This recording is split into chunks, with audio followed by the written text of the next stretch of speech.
Hello, welcome to Catch Tea If You Can. I am your host, Tama Alyssa, and this is episode 6. Last time I talked to you guys, I was I just completed a 7-day water fast, then led into an all juice fast for the whole month of January. And I feel good. I lost a total of 14 pounds, was it? It wasn't about the weight, though. It was not about the weight loss. It was more about just resetting my system for the new year, trying to get off to a good start, implement some discipline, and I felt like that was the best way for me to do it. So if you want to know more about it, go back to that episode 5, and check out about my 7-day water fast, but did I die? Which I didn't. This week's guest is Romy Antoine. He is the founder and CEO of One Stop Wellness, a health literacy platform using on-demand video and voice AI to help people create healthy habits just 5 minutes a day. Romy was also the recipient of the National Wellness Institute's Young Wellness Professional Award. His work has been covered by Men's Health, Thrive Global, Yahoo, and he was named Top 100 Modern Man by Black Enterprise. On top of that, Romy is also a fitness trainer and nutritionist, who's coached clients all over the world since before virtual training was a thing. He is a speaker and thought leader on how organizations can inspire well-being. And as the only millennial expert who is actually a millennial, he published the ultimate guide to engaging millennials as a toolkit for managers to better engage millennials to attract and retain top talent while navigating through virtual and multi-generational workplace. Thank you so much for joining me today.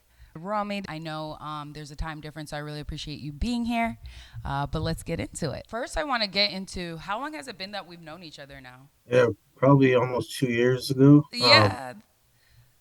at the Vive conference in Miami. Okay. That's where we first initially met, and then we've been at I've seen we've met up again at Health, and then we have a few more that we're looking forward to throughout the year. So I want you to get into One Stop Wellness. Tell us what that's about, and I'll let you take it from here. Sure. Yeah, One Stop Wellness is an employee wellness program. It's an app that I built over the last couple of years. It's really created to help employees better understand their health risks and get the right education they need to make better choices. And our goal is really to empower people to become their own healthcare advocates. And right now, with One Stop Wellness, it's mostly a tech platform.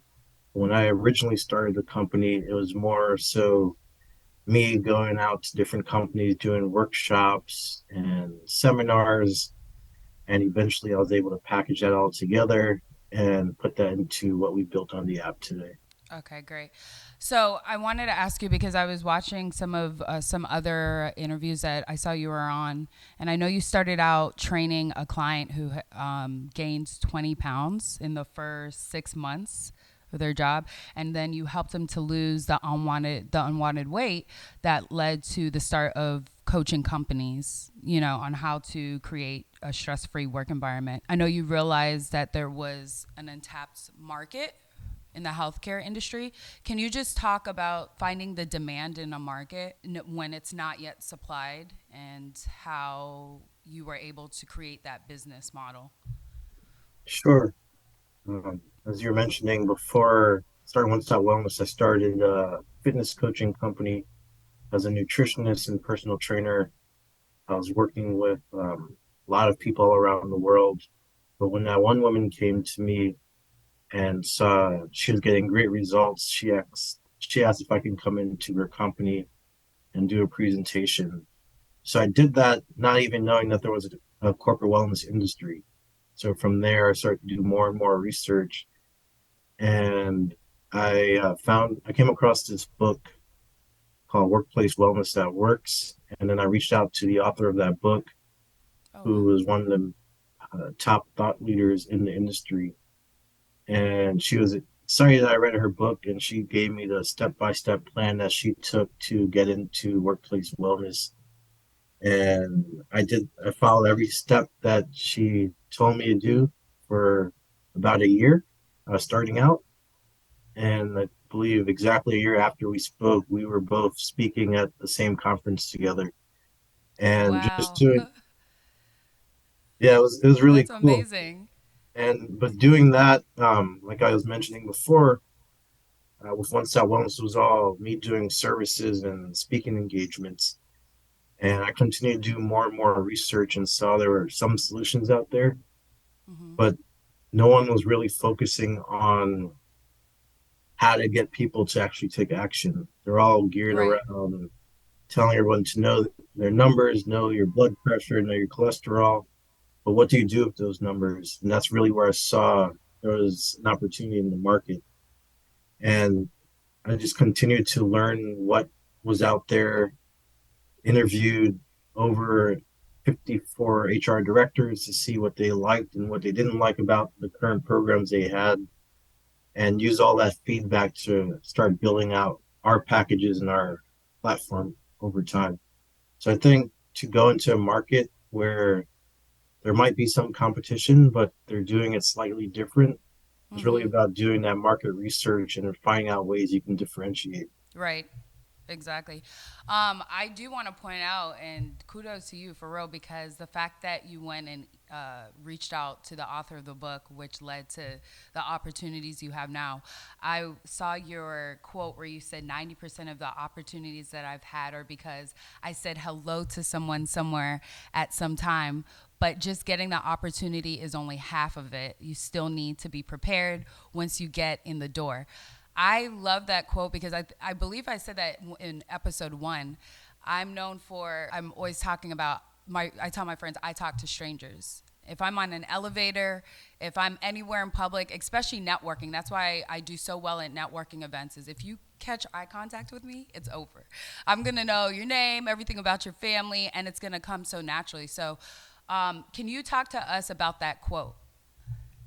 Yeah, that actually came to me over time because remember right after college, I was working in a research lab, Mm-hmm. and I still had the whole fake it till you make it mentality.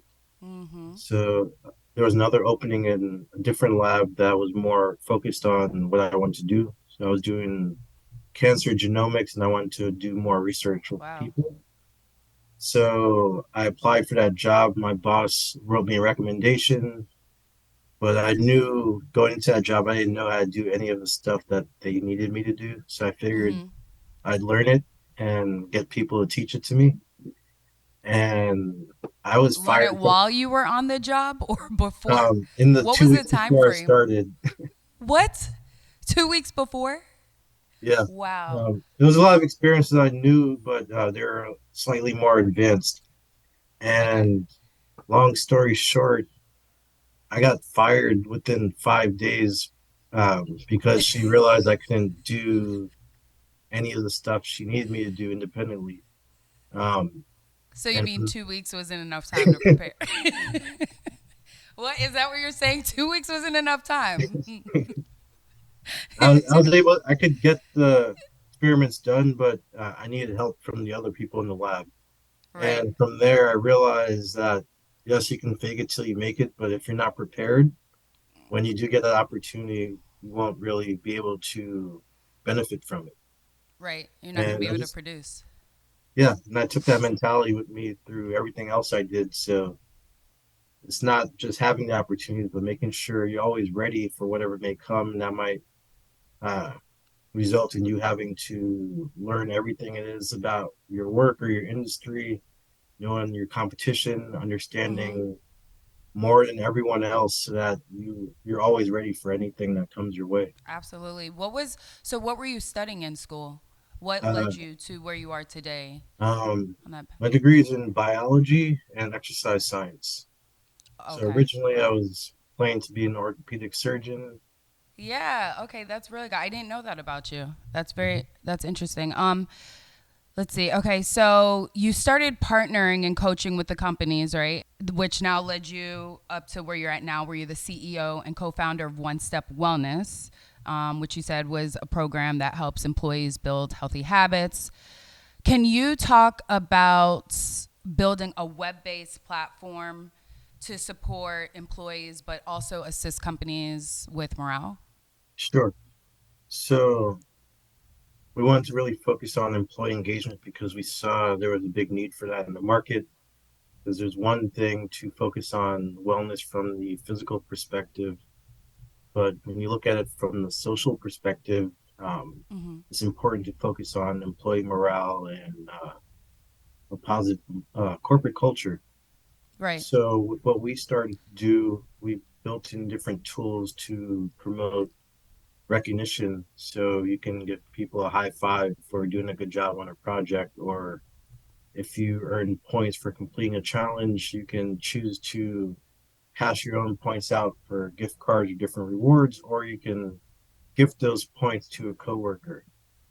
So different things like that, but also we have a sentimental analysis. So now on the HR side, they can see the overall mood of their company. So it's all anonymous. They don't know exactly who's dealing with what, but they can see, okay, my marketing department is in a positive mood versus the finance department. They're all angry. Maybe now I can use that information to reach out and see how I can help that department. So it's a lot of that. We built in mood trackers and different ways to provide feedback and constructive criticism to help the employees on their journey, but still keep it all positive. So I feel a question that most people would have, especially me, because I know before I got within the more of the digital healthcare and tech industry, I feel a common misconception, which you can help clear it up, is do you need to know how to code to be a software to code or be a software developer to work in tech? No, there's lots of jobs and opportunities within tech that don't require any code at all. So it's really understanding what your skill set is and what your passion is. And I'm sure that can all translate back into tech. So let's say you're good at sales and networking and talking to people. You Mm-hmm. can do a sales position within a tech company, or say you're more of the problem solver. You could help out on the tech support side or customer service. But in terms of what I did, I was able to take a vision that I had over the years, put together little sketches of what I wanted the app to look like. And I was just Right. drawing them on a piece of paper with squares and circles for the buttons. And eventually I was able to find someone to first build me a prototype of how I wanted to look and work. And from there, I was able to partner with someone who had more contacts in tech to get us the right team to actually build it. So Okay. if you have the vision and you know what you want, Yeah. you don't really need to know how to code. But over time, you're going to learn and understand how to code because you're Right. talking about it so much, especially as the founder of the company. When you're raising money or talking to other people in tech, they're going to ask you how it works. And you don't want to look stupid and not understanding how your own app works. Right. And I Yeah. learned that early on. I guess it helps cut out all the fat though, right? Because you're able to focus on exactly what those steps are that need to be taken as opposed to figuring out from A to Z, right? Mm-hmm. So you never really, you've never had a typical job, so to speak. You've always took a chance on entrepreneurship. You've had ventures since you were very young. Can you talk about that? Yeah, I always found ways to make money legally. Starting in middle school, I think I learned about eBay in middle school, and I started to buy things on eBay and then resell them to my friends to make a profit, whether that was video games, basketball jerseys, anything pretty much, iPods. And I Right. took that and into high school. I continued doing that and then went to bigger things. So people are asking me just to see if I can get it PlayStations and TVs, and I was getting it done. And I just started to find different opportunities outside of reselling things. I went into the fashion industry per se, Really? where I started to create customized shirts and clothing for people, doing custom designs. And I don't Okay. think I knew how to draw or at the time, but once people started to pay me to do something, I figured it out. And I did that for a So couple of years, and I got really good it's at it. amazing what money can do, right? It can motivate you to do a lot. Yeah, so there's always things like that where I saw opportunities that I could make money and that wouldn't really be too distracting. But I feel Hmm. as an entrepreneur, if you talk to any of us who's been doing it for a long time, they'll probably tell you that they've tried or started almost every type of business possible. Hmm. And I remember watching Shark Tank and hearing Mr. Wonderful always talking about how he had a business back in the day. And my sister would always tell me, how's that possible that he has a business for everything? Right. And it's definitely That's why he's possible. able to give so much advice on things, and Yeah. because he's literally been there, done that. So, what would you say is one of the main experience catalysts that led to you to go all in with One Stop Wellness? So I officially started One Stop Wellness as technology middle of 2018. And at that point, I didn't really know anything about venture capital or raising money. So it was all completely self-funded to a certain point. And eventually, we did start raising money. We started building it, getting customers. And I realized that it was a lot harder to raise money than what I Mm-hmm. would see on all the headlines on Crunchbase and LinkedIn, where these companies are raising 10, $20 million in 3 months. And Right. that wasn't the case for us. So it got down to a point where we were close to running out of money. We had to figure it out within the next couple of days. So I just sat there, started to think, doing more research, and I reached out to probably 90 something investors and VC firms within a couple of days. And I made sure I had to close someone because we Right. had to get that money within a certain amount of time. And I think when I was under all that pressure, it really forced me to do what I wasn't doing properly before that. And once I did that, we closed the first big one and the second big one, and then we closed Amazon, and then it started to all pile up. And this started to happen all around the same time when I really sat there and focused on it. But I think in entrepreneurship, it's really up to you, and you can't really blame anyone or get mad at them for not Mm-hmm. doing their part Right. because at the end of the day, it's your It's company, yours. and It's yours. Yep. no one, even if they're your partner, co-founder, employee, they're not going to have the same passion as you have. So you have to do whatever it takes. I think some takeaways from that is, well, for one, would you have considered yourself a salesperson before? Because fundraising, it sounds like that's exactly what it is, right? It's you're selling your company, so to speak, trying to get them to buy into you, your vision. You're essentially trying to monetize that. Yeah, I wouldn't say I was a salesperson, but I had to sell as an entrepreneur my entire Right. life. Now that you said that, but also as a personal trainer, I wasn't working in a gym. I was doing my own thing online before online training was a thing. So this was back in 2011, where I was finding clients through Facebook and Pinterest and Instagram, and then getting them to work with me. But doing that wasn't just me posting an ad and saying, come sign up with me, but I actually had to learn how to To, do those consultations, how to mm-hmm. get people to understand what I'm working on, to actually trust me and give me their money. And that was a skill that I had to develop over time, but it went to me starting out. And then eventually I was able to close any client that would come on the phone with me within a 45-minute phone call just because I understood what their goals were and how I can help them reach that. And I think what I'm doing now, fundraising is still the same thing. You're selling your story and you're getting that investor to really believe in you as an Mm-hmm. entrepreneur, that you can do what you said you're going to do or what you plan to do, but also showing them the bigger picture of what is possible. Right. And it just is repetition. Um, Mm-hmm. After you do 1,000 sales calls, it's going to be a lot easier than the first 10.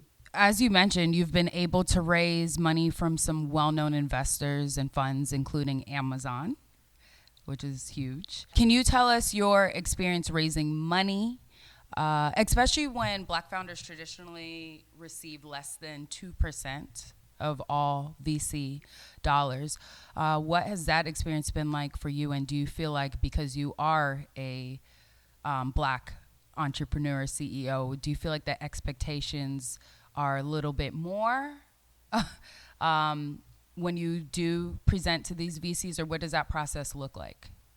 Yeah, when you look at the whole venture capital landscape, if you break it down, I'm going to say it's a handful of VC firms that actually control most of the money that's out there. Mm-hmm. So when you look at some of the largest firms, they're all investors in Facebook, Twitter, Pinterest, Instagram, Mm-hmm. and there's a reason for that. So they're always investing in founders and companies that they already have relationships with, they already know, and they typically don't look like me and you. Right. So what happens is that as they start to raise money, their investments are doing well. They're going to continue investing in the same people that have made the money in the past. When you come in without connections to investors and a lot of these other companies, it's going to be harder just to even get your foot in the door. And I remember right when we were starting out, I met one investor who told me that without having a Harvard MBA or Stanford degree, it's almost going to be impossible for me to even raise $100,000.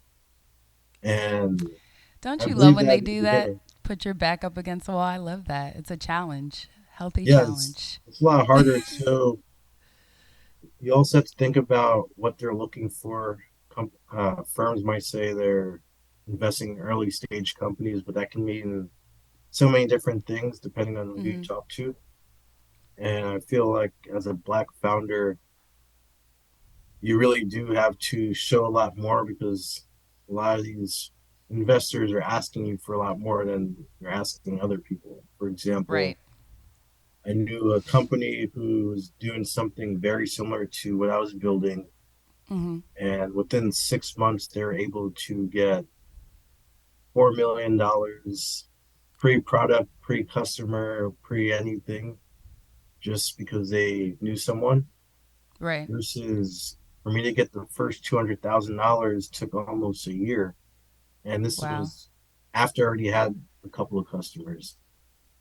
So even though I mentioned I closed Amazon, it's still always going to be a challenge until I get to a point where I'm massively successful in the company and now they're all coming to you. But while you're still seeking them out, it's really hard. I mean, I feel like the whole premise of the shows where I want to highlight just unique entrepreneurs and individuals in general who've taken a risk, bet on themselves, and are winning. Taking a bet on yourself, I know, isn't easy, and it can be mentally draining, right? Especially with what you're doing, all the funding, and it's like you're constantly having to prove yourself when you have a concept that clearly it speaks for itself. Have you ever had any struggles, or what advice do you have to give others who are looking to go down the same road as you? I feel that being an entrepreneur is like going on an emotional roller coaster because Mm-hmm. you have really high highs and really low lows. Sometimes it can be in the same day or the same week. And it's really about being able to know what your goal is and understand how to control your emotions. And I feel that there's so many times that you might be going through these stages where you want to quit, you want to give up, you Mm-hmm. think you're not good enough, and then most people would quit in those situations. But if you can really stick it out and persevere through that, sometimes that might lead to your success. The thing with myself, there's been many times where I'd be working nonstop because I had a deadline or a goal in mind that I had to hit. Mm-hmm. And sometimes that took away my healthier habits, not necessarily my eating or exercise, but sleeping. Mm-hmm. And I started to do a lot more research on sleep. And I learned that no matter how much you try to sleep after days of being sleep deprived, you never really can catch up to that sleep. Oh But no wow. amount of extra sleep can really balance it out hour for hour. And from there, I started to notice that I just wasn't feeling well and started to feel things I never felt before. And I would feel that my heart was racing and I just didn't want to do work some days. And I didn't know what was going on. And eventually, I think I was going through different anxiety episodes and panic attacks. So I Mm-hmm. started to do a lot more work on breath work, meditation, and that's really been able to help me. But other people might have other ways to cope with the stress, but that's really what worked best for me.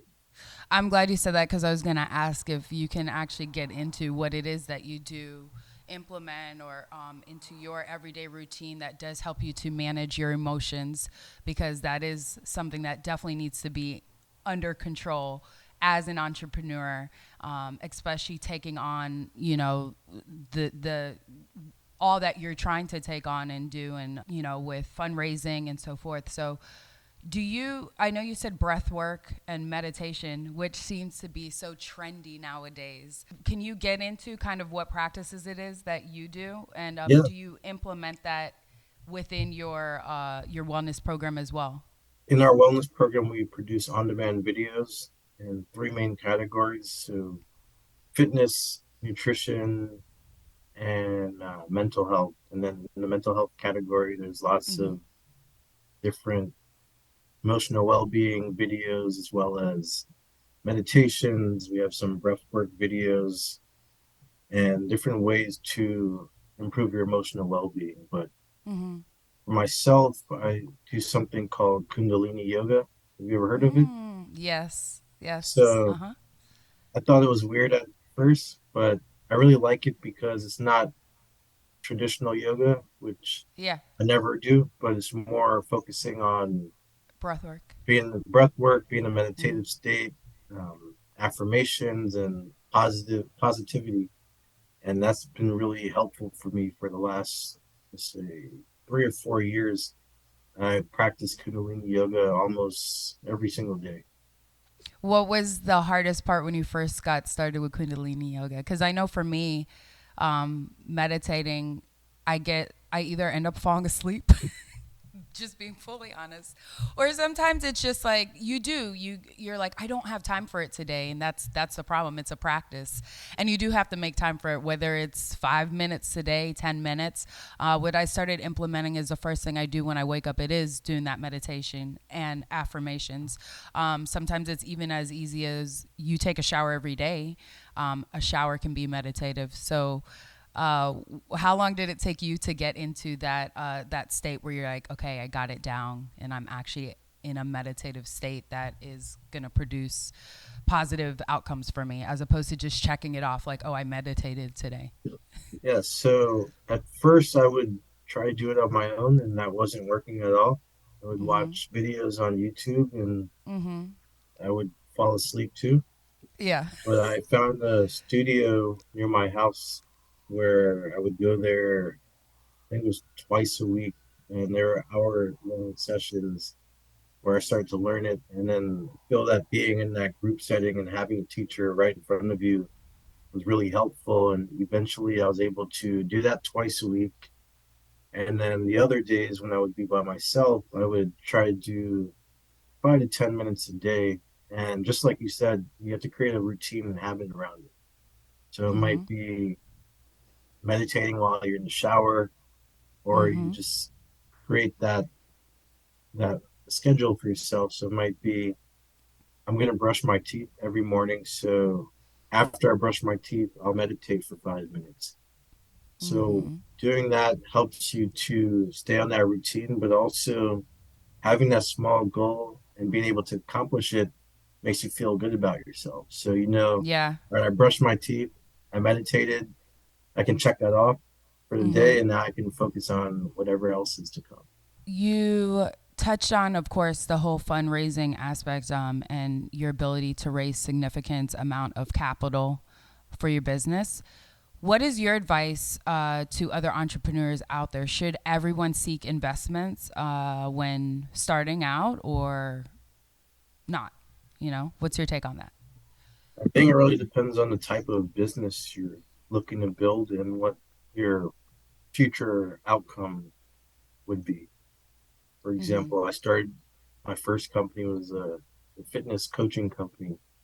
I built that originally with probably a couple $100 to create the website, and it was all cash flow. So everything was coming to me. And have employees and have investors or partners. But when you start looking at bigger ventures, like you're going into tech, the Mm-hmm. goal for most of these tech startups is to get acquired or go public. So if you have Mm-hmm. that goal in mind to really grow to that point, you're going to have to raise some venture capital. And you really need to assess what you want. Do you want to have a huge company and maybe one day sell it for 100 million, or do you Right. want to have something that maybe you're making a couple 100,000 or a few million a year and But you're it's comfortable? yours. You don't have to share that with anyone. Mm-hmm. You have extra investors controlling your life and what you have to do. Mm-hmm. The thing is really sitting down and thinking the lifestyle you want, because fundraising is like a second job, Right. and also how you want to build your company. Because once you do take in some of that money, you lost control. Even if Mm-hmm. you own Mm-hmm. 100% of the company, you're still going to have to do whatever it is that your investors want you to do. So if they want you to change direction, you're going to change direction. If they want you to get a certain amount of revenue in the next 18 months, you're going to do it or you're going to fail. So that leads to a lot of the mental health issues that entrepreneurs have. But I feel that really need to understand and assess what your goal is. But not everyone needs to raise money. Okay, that's very insightful. I feel like that's a good way to close, and I do want to thank you so much for your time today, Rami. And I do, at the end of the day, I feel like a question that I'm always asking those within my network is, how can I be of value to you? I love having you on the show and being that connect to my following, my users. But how else could I be of a resource to you and help you out? Definitely help me out by just connecting me with other people in your network is Absolutely. also in digital health. So that would always be great. Just continuing to share these stories so that other people might get inspired. They might learn Yeah. a thing or two. They might realize they don't need to raise any money and they're perfectly happy with the way their business is going. Um, there's a lot of ways, but I think those are the main two. Yeah, we'll definitely keep in contact, and I'm definitely a cheerleader of you. So, again, Thanks. I hope to continue to watch you flourish and be a resource and a support to you. So, thank you so much again, and I'll see you where we're gonna be at next. Health. What's next? Vive. Will you be at Nashville, Vive? yeah, Vibe in Nashville. So I'll see you in Nashville for sure. All right. Thanks so All much. right.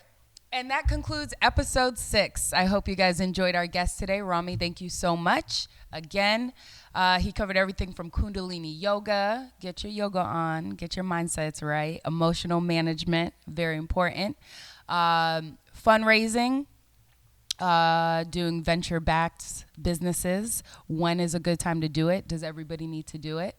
And tech overall, some tips. So whether you are starting out as an entrepreneur, scaling your business, or maybe you have an idea and just have been scared to start because you think, I don't have the money. This interview should have definitely been insightful for you, and I hope we dropped enough gems. So until next time, I am your host, Tama Alyssa, and this is Catch Tea If You Can. Deuces.